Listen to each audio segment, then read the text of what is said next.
Salve, salve, nação tricolor. Bom, pessoal, vamos fazer um vídeo aí um pouco diferente, tá? O vídeo aí ele vai ficar um pouco mais longo, mas aí a gente faz os cortes aí pra gente tá seguindo aí, né? Pras outras redes, até pro shorts aqui do YouTube, tá? Bom, pessoal, é o seguinte, né?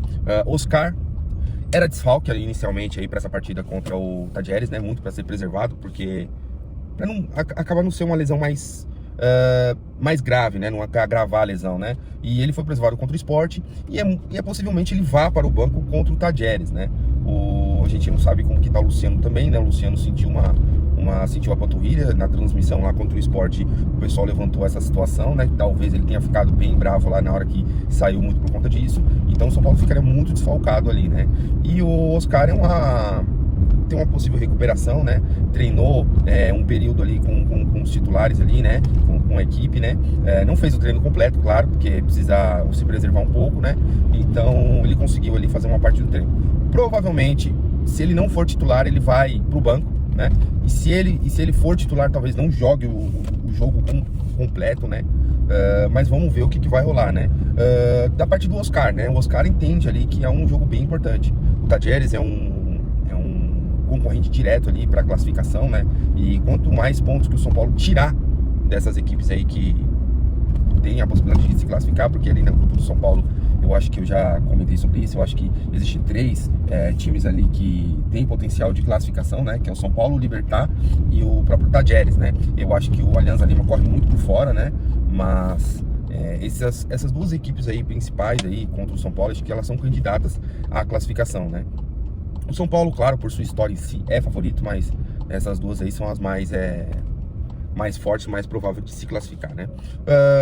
E eu acho que por isso que o Oscar também vai, e não só por isso, né? Também porque o Zubeldia tá bem impressionado ali, depois desse jogo contra o Sport, desse 0x0 contra o Sport, né? Que foi um jogo muito ruim do São Paulo, né? O São Paulo precisa muito dos seus jogadores talentosos, né? Então, acho que tem esse peso também, né?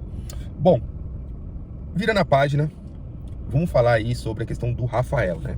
Rafael, que se tornou aí titular incontestável do São Paulo, conquistou alguns títulos, né? Foi importante aí em muitos deles, né? Foi importante naquele jogo contra o Corinthians dentro do Morumbi, né? Foi importante aí na conquista da Supercopa, né? Pegou alguns pênaltis. Foi importante na classificação ali contra o Palmeiras, né? Enfim, toda a trajetória tanto da Copa do Brasil de 2023 como na Supercopa de 2024, eu acho que o nosso querido Rafael foi muito importante. Então com isso ele ganhou o prêmio aí e renovou, né, o seu contrato até 2027, né? Inicialmente, quando ele chegou no São Paulo, ele comentou aí que tinha vontade de se aposentar no São Paulo, né? Mas ainda ele evita um pouco de falar sobre isso, né? Sobre essa questão da aposentadoria. O Rafael aí, né, ele é muito identificado com o São Paulo hoje em dia, né? Então ele não travou essa questão da negociação, ele não fez jogo duro, enfim, ele foi bem solícito, e quando o São Paulo precisou ali para fazer a renovação, ele estava lá disposto a fazer, né? Então não teve muito mimimi para renovar, e acabou renovando, né, até 2027. E vamos ver aí, né, o desempenho dele das próximas partidas. Eu particularmente gosto muito do Rafael. Eu acho que depois do Rogério Ceni ele foi o jogador mais importante ali do São Paulo, né, o goleiro no caso, né, com mais consistência, né? Se a gente pegar até esse último jogo contra o Sport, ele fez uma baita de uma defesa queima-roupa ali quando o Pablo saiu na cara do gol, né? Ele chegou ali, foi bem rápido e conseguiu fazer uma defesa importante ali, né?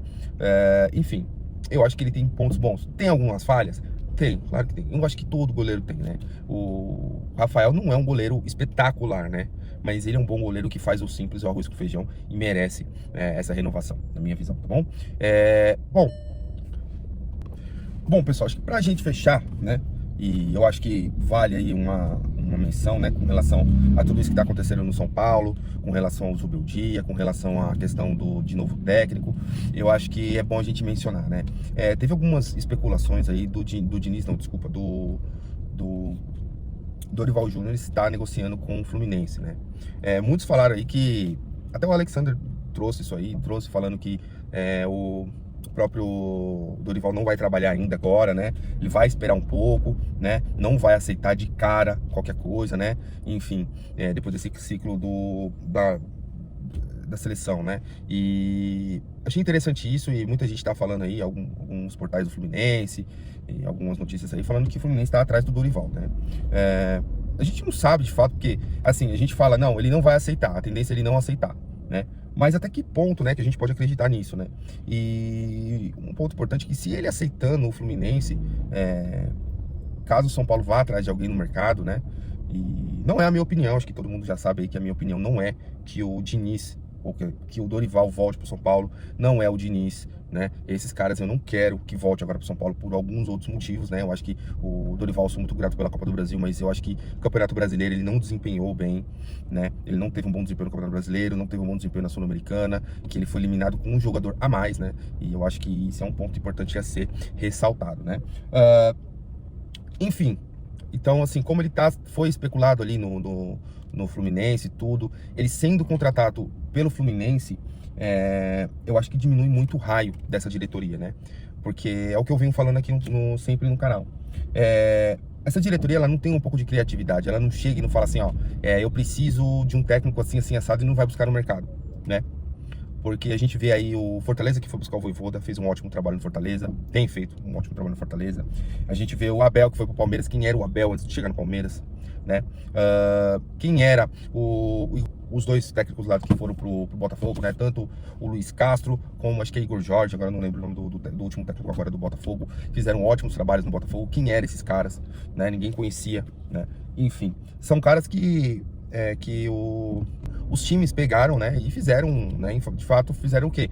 Apostaram neles e deram um respaldo, né, e foram técnicos bons, né, para os seus respectivos clubes, né. Então eu acho que é bem importante ali o São Paulo ter essa modernização. Não só o Zubeldia foi embora, aí tem Dorival, tem Renato Gaúcho, tem o Diniz, bom, tem esses caras aí disponíveis. Vou contratar um deles. Cara, eu acho que o futebol não funciona assim, tá? Eu acho que você precisa ter um pouco de criatividade e um pouco de mente aberta, tá? Eu não sou a favor de vir um Dorival, de voltar o Dorival. Eu não sou a favor de vir um Diniz, tá? Você é a favor do Renato Gaúcho? Não, também não sou a favor do Renato Gaúcho nem do Tite. Mas dentre as possibilidades, de repente o Renato Gaúcho seria um cara que viria bem. É uma opinião impopular? Muita gente não gosta do Renato Gaúcho. Sim, muito por conta do passado, com algumas coisas que ele fez, né? Enfim. E o Tite também, por muito ser muito... o Tite é um cara que ele tem uma relação com o rival importante, né? E muita gente aí não gosta, né? Mas eu acho que o Tite é um cara que trabalha bem, né? Eu não vejo um cara ruim também, né? Mas eu acho que a curto prazo agora, como a gente tem um elenco enxuto, o Zubeldia já conhece o elenco, já conhece os jogadores, né? Então tem aquelas questões de bola de segurança, que ele vai na bola de segurança, e eu acho que isso é o importante, eu acho que isso é o diferencial. Eu apoio a permanência do Zubeldia, né? E se caso o Zubeldia cair, eu acho que a diretoria tinha que ir atrás de um outro nome, né? Um outro nome. Quem?